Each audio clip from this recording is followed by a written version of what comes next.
Welcome to Penrose Learning, where we make understanding easy. In this video, I will explain how to change an alternator on a Dodge Ram 1500. First, prioritize safety by disconnecting the negative battery terminal using a 13mm socket. Next, gather your tools, including a ratchet, various sockets, and jack stands. Always ensure your truck is securely on a level surface, supported by jack stands, and the wheels are chalked. Finally, take a moment to observe and note the serpentine belts, routing for easier reinstallation.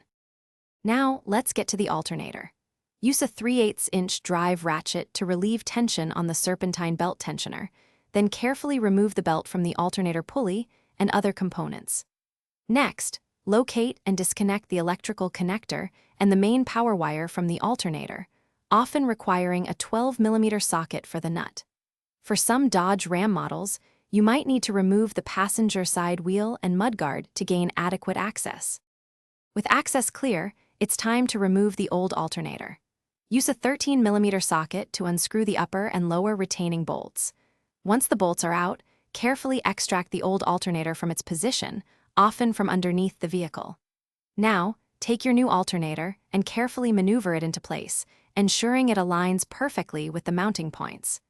Reinsert and securely tighten all the retaining bolts to hold the new unit firmly.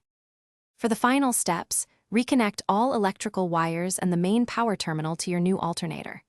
Carefully reroute and reinstall the serpentine belt, making sure it sits correctly on every pulley. If you removed the mudguard and wheel, reinstall those now. Finally, reconnect the negative battery terminal with your 13mm socket. Start your engine and observe the dashboard. The battery light should be off, indicating your new alternator is charging properly. Thanks for watching. If this was helpful, leave a like and consider subscribing. See you next time.